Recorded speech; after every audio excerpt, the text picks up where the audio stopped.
No to distorted facts, data-based decision-making.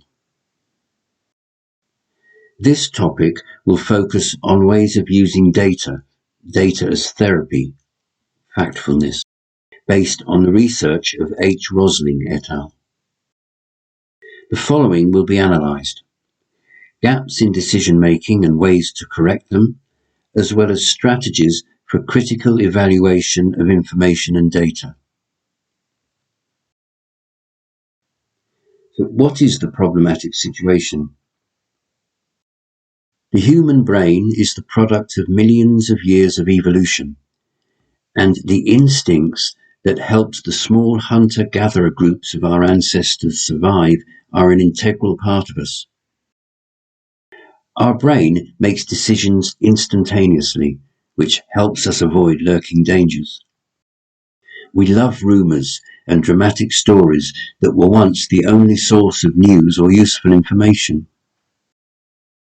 We have many instincts that were useful thousands of years ago, but we live in a different world now, one which is often based on preconceptions and outdated information. We need to eliminate preconceived notions and update information on issues of concern in order to see a real picture of the world. Researchers suggest the formation of a fact-based worldview, which they've named data as therapy, or factfulness. So what is data as therapy? Well, data as therapy is a fact-based perception of the world, of situations, which acts as a source of peace of mind. By basing our decisions on facts, we will be alert, make better decisions, and avoid the constant stress of doing wrong things. We present a few thinking tools that may be used to control your instincts. Then we will be able to change our misconceptions and create a fact-based perception of the world. If you are ready to replace your instinctive reaction with critical thinking, let us continue our journey. Here are some strategies to avoid thinking based on preconceptions and outdated information. Firstly, the gap instinct. When you want to divide the world into two parts, such as us and them, the good and the bad, the rich and the poor, and so on, it will confuse our minds. It is easier for the brain to divide the world and situations into two clearly defined groups, between which there's just emptiness, such as good and evil. Media is also used to reinforce the impression. It creates a conflict between two opposing people, opinions, or groups. The media prefer stories about paupers and billionaires. Movies are present battles between good and evil. Thus, our brain can easily perceive the reality as a dichotomy which distorts the data, similar to the average in statistics. The gap instinct forces us to see division where there is only equal distribution, difference where there is approach, and conflict where there is agreement. To prevent this from happening, it is suggested not to compare averages with each other. Refrain from comparing opposite phenomena, such as poorest, richest, and avoid top view, which distorts and everything looks reduced. The instinct of negativity. There is a tendency to see more bad than good information. Glaciers are melting, terrorism is growing, and so on. This instinct is the driving force behind the error. It is easier to follow the worst things that happen in the world and more difficult to find out about the good ones. Now, this gap is based on three things. 1. False memories. That is, events seem worse than they really were in our memories. 2. Trending articles by journalists and activists. More negative information. 3. Feeling guilty. Here's the main suggestion for what to do so that this instinct does not dominate.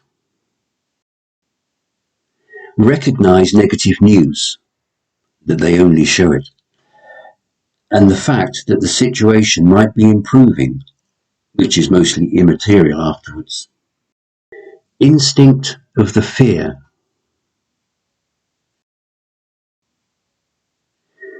We make bad decisions when we are scared. Our filters will capture earthquake, disease, flood, attack. What do people fear most? Snakes, spiders, heights, narrow spaces, public speaking, needles, airplanes, and so on. Now, the media exploits this by reporting stories that create more than one kind of fear, such as kidnapping, plane crashes, or earthquake victims trapped in low-lying rooms. From all these, the conclusion is that fear helps create jobs for journalists. All this is determined by our attention logic. So what is proposed to be done? First, we should notice when we are overcome by frightening events. Second, remember that they are not necessarily the most dangerous. The instinct of size. The instinct of size is when there is a tendency to exaggerate the importance of phenomena. Instinct dictates that looking at a single number misjudges its importance. Media is a friend of this instinct.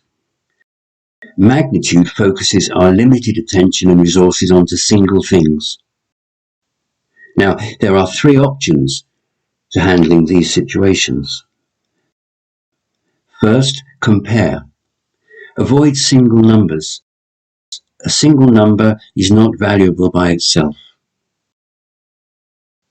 Second, remember the 80-20 rule. Important numbers that make up 80% of the whole. Third, divide. Sums and ratios can tell different stories. Ratios make more sense, especially when comparing groups of different sizes. The instinct of accusation. It is an unconscious desire to find a clear and simple reason why something bad happened. This forces us to emphasize real people, look for culprits, loss of attention, etc. Only when we start blaming do we stop thinking. So what do? Look for causes, not villains. Look for systems, not heroes. When someone claims to have done something good, think about whether it could have happened anyway, for instance, if that person had done nothing. The instinct of urgency. We often hear the following sayings. Act now, this opportunity will never return. Now or never. And now is the time to decide, this moment will never come back. This is not true. It is a conscious awakening of your urgency instinct. A call to action immediately reduces criticality and increases tension. These can be referred to as barriers in thinking. There are 4 tips on what to do to exercise in-depth thinking. 1. Take a break. Ask for more time, more information. You rarely have to choose between now or never, or either or. 2. Request data. 3. Beware of soothsayers, or forecasts. And 4. Avoid drastic actions.